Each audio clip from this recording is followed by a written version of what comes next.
One of America's first known psychic detectives still raises intriguing questions about the source of his otherworldly abilities. Arthur Price Roberts, who worked across the 19th and 20th centuries, had a reputation as a trance medium, clairvoyant, and eventually Milwaukee's psychic detective. Born in 1867, according to the oral history accounts, Roberts had possessed the skills to see and uncover things which others could not since childhood. According to the history tellers, he remained illiterate all of his life out of concern that education would destroy his ability.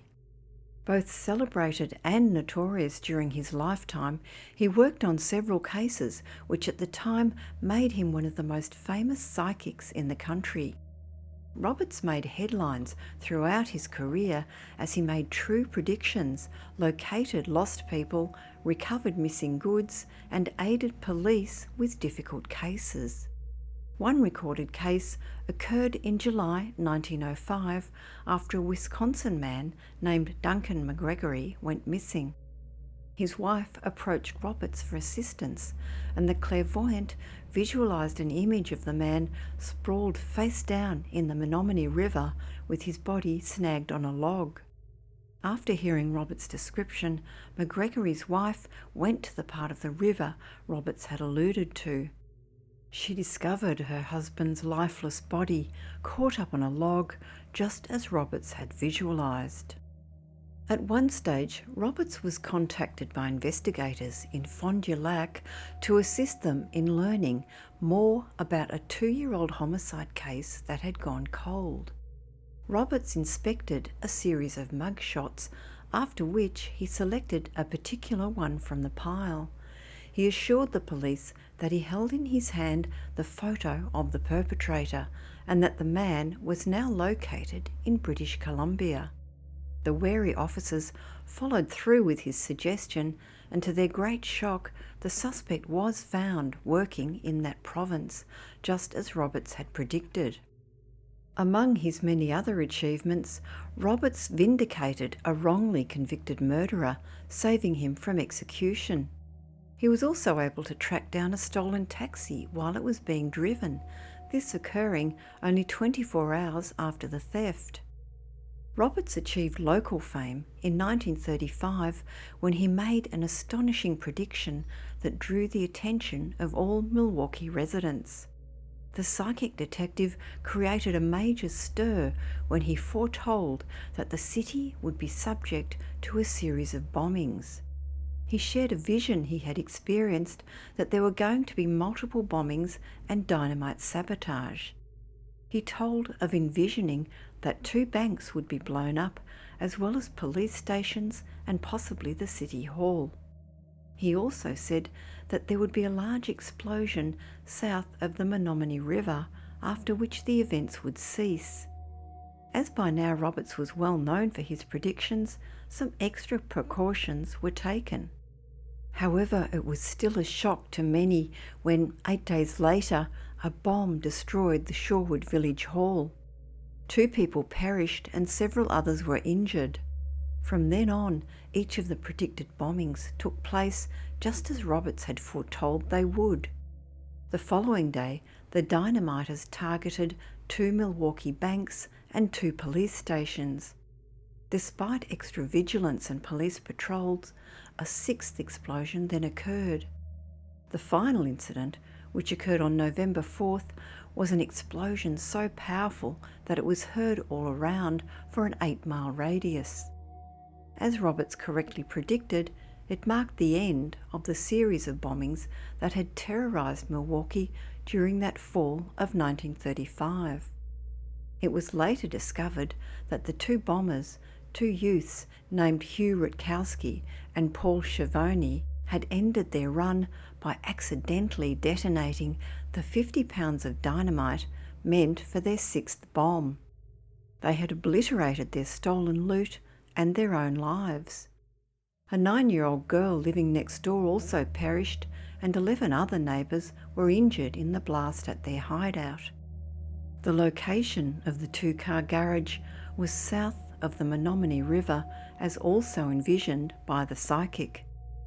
When not assisting with police cases, Roberts was hired by people to locate missing belongings, and he also performed in travelling spiritualist shows to earn an income. Despite his amazingly accurate predictions, whereby some hailed Roberts as a truly gifted clairvoyant, others believed him to be a charlatan.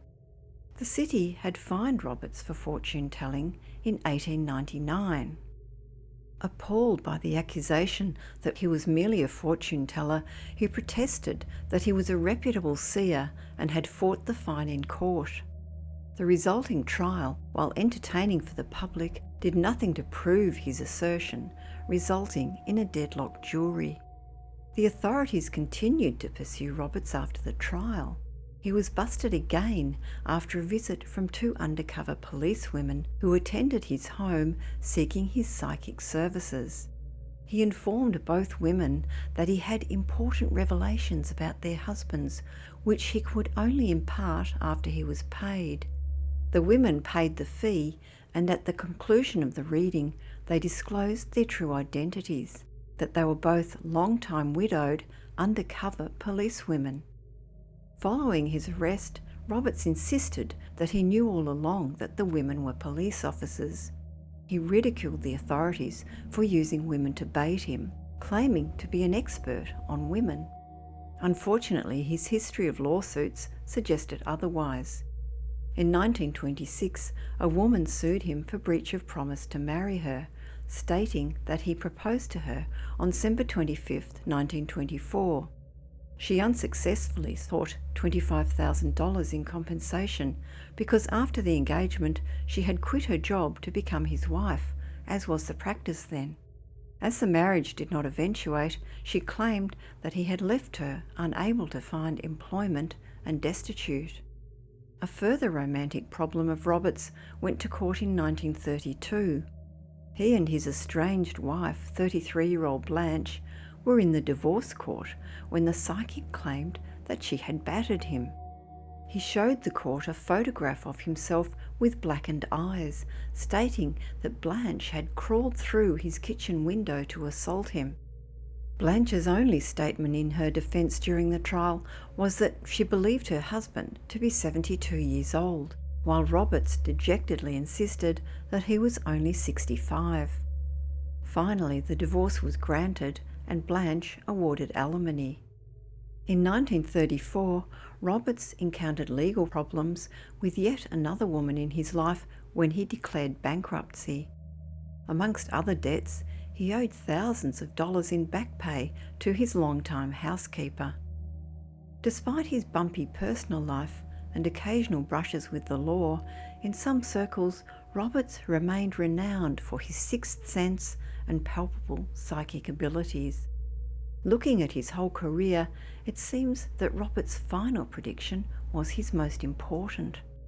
He was seated at a dinner party in November of 1939 when he regretfully told his fellow attendees he would be unable to make it to the next event. The reason he gave was that he would be passing away on January 2nd, 1940. This was despite being in apparently excellent health. True to his word, after a lifetime of foretelling disasters and apprehending wrongdoers, the 73-year-old psychic detective succumbed on his predicted date.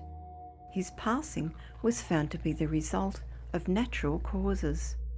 Strangely, despite Roberts' fame and the publicity surrounding him in his lifetime, we were unable to find one single image of him.